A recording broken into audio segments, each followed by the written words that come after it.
નમસ્કાર મિત્રો, તો આ વિડીયોમાં આપણે બહુહેતુક પરિયોજના વિશે વાત કરશું. આપણે આગળના વિડીયોમાં જો તમે જોયું ના હોય તો પહેલાં એક વખત એ વિડીયો જોઈ લેવો. તેમાં આપણે સિંચાઈ વિશે વાત કરેલી છે. હવે સિંચાઈ માટે પાણી જે જરૂરી છે તે પાણી આવે ક્યાંથી? એક તો જે આપણે વિડીયોમાં વાત કરેલી એ રીતે જે ભૂપૃષ્ઠ જળ છે, ભૂપૃષ્ઠ જળમાં એક તો જે નદીઓ તળાવો જે છે એમાંથી આવે, બીજું અથવા તો વરસાદ થઈને આવે અથવા તો ભૂગર્ભ જળ આવે. હવે મોટે ભાગે જે નહેર સિંચાઈ જે થાય છે, તો નહેર સિંચાઈમાં પાણી મોટે ભાગે આવે કે તો કે નદીઓમાંથી અથવા તો મોટા જે બાંધ છે એમાંથી. તો હવે મોટી કઈ યોજનાઓ છે ગુજરાતમાં તેના વિશે આપણે જોઈશું. તો સૌપ્રથમ સરદાર જવાહરલાલ નહેરુ જે આપણા પહેલા વડાપ્રધાન હતા, તેમના દ્વારા જે બહુહેતુક યોજનાઓ છે એને આધુનિક ભારતના મંદિર તરીકે ઉપાધિ આપવામાં આવેલી છે. આ પ્રશ્ન એક ધ્યાનમાં રાખો. હવે સૌપ્રથમ અને સૌથી ઇમ્પોર્ટન્ટ પરિયોજના સરદાર સરોવર પરિયોજના.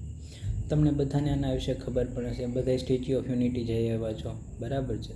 તો ત્યાં જે સરદાર સરોવર પરિયોજના આવેલી છે એ ભારતની સૌથી મોટો જળ સંસાધન પ્રોજેક્ટ છે. જો આ વસ્તુ પૂછાય તો યાદ રાખ, સૌથી મોટો. હવે તમને કોઈ એમ પૂછે કે સૌથી ઊંચો ડેમ કયો છે, તો તમે શું લખશો? નહીં, તો સરદાર સરોવર પરિયોજના નહીં આવે. હવે એમાં શું આવશે એની વાત આપણે આગળ કરીએ. તો જે આ સરદાર સરોવર પરિયોજના છે એ આ 4 રાજ્યોને આવરે છે: ગુજરાત, રાજસ્થાન, મહારાષ્ટ્ર અને મધ્યપ્રદેશ. જવાહરલાલ નહેરુ દ્વારા પ્રોજેક્ટનો શિલાન્યાસ 5 એપ્રિલ 1961માં કરવામાં આવ્યો છે. ક્યારે કરવામાં આવ્યો છે મિત્રો? 5 એપ્રિલ 1961. હવે આ ડેમ જે છે એની પહોળાઈ, એની લંબાઈ 1220 મીટર, મતલબ કે લગભગ 1.2 કિલોમીટર અને ઊંચાઈ 163 મીટર છે. જ્યારે આ થર્ડ હાઈએસ્ટ, મતલબ કે ત્રીજા નંબરનો ઊંચો છે. હવે તમે કહેશો કે સૌથી મોટો હોવા છતાં સૌથી ઊંચો કેમ નથી? હવે એના અમુક રીઝન છે. પહેલું તો જે છે સૌથી ઊંચો છે ભાખરા નંગલ, કે જે હિમાચલ પ્રદેશમાં આવેલો છે, અને બીજો છે લખવાર, કે જે યુપીમાં આવેલો છે. હવે આ ડેમ, આ બંધ ઊંચા તો છે, પરંતુ આ જે બાંધ છે એની ક્ષમતા એનાથી ઓછી છે. એવું જરૂરી નથી કે જે તમે સૌથી વધારે ઊંચાઈ ઉપર બનાવો તે સૌથી, એના માટે એની લંબાઈ પણ માપવામાં આવે, એના માટે એને કેટલો એરિયા કવર કરે છે. હવે આપણે જો સરદાર સરોવર પરિયોજનાની વાત કરીએ તો એની સ્ત્રાવની ક્ષમતામાં વિશ્વમાં 3જો નંબર છે, મતલબ કે ભારતમાં એનો પ્રથમ નંબર છે. જળાશય અથવા તો જે બાંધ છે એ 37,000 હેક્ટર એટલો વિસ્તાર આવરે છે, જે 214 કિલોમીટર લાંબો અને લગભગ એવરેજ 1.77 કિલોમીટર પહોળે છે. હવે બીજી પણ 2 પરિયોજના છે જેના વિશે તમારે યાદ રાખવું પડશે મિત્રો. એક છે ઉકાઈ છે, એ પણ તાપી નદી ઉપર છે, અને કાંકરા પર છે, એ પણ તાપી નદી ઉપર છે. હવે એક પરિયોજના છે સૌની પરિયોજના. આ પરિયોજના શરૂ કરવા પાછળ સરકારશ્રીનું મકસદ હતું કે નવસારી, જે આપણા નર્મદાના જે પાણી છે એને સૌરાષ્ટ્ર સુધી પહોંચાડવું.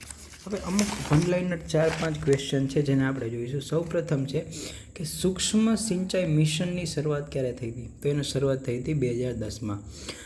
પાનમ પરિયોજના કઈ નદી ઉપર આવેલી? તો કે મહી. અને હરિયાળી પ્રોગ્રામ જે છે એ શાના માટે વિકસાવ્યો? તો કે ગ્રામીણ પાણી, સિંચાઈ, મત્સ્ય અને વૃક્ષારોપણ, આ 4 પ્રવૃત્તિઓ માટે પાણી પૂરું પડે એના માટે આને વિકસાવવામાં આવેલો છે.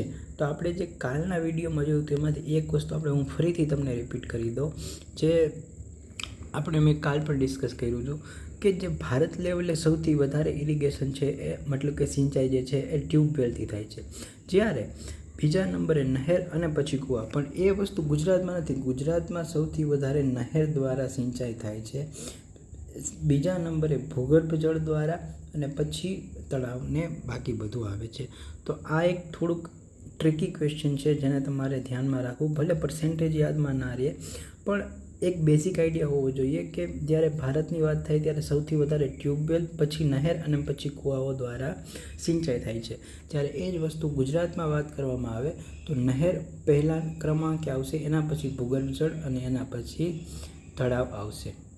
Okay, thank you.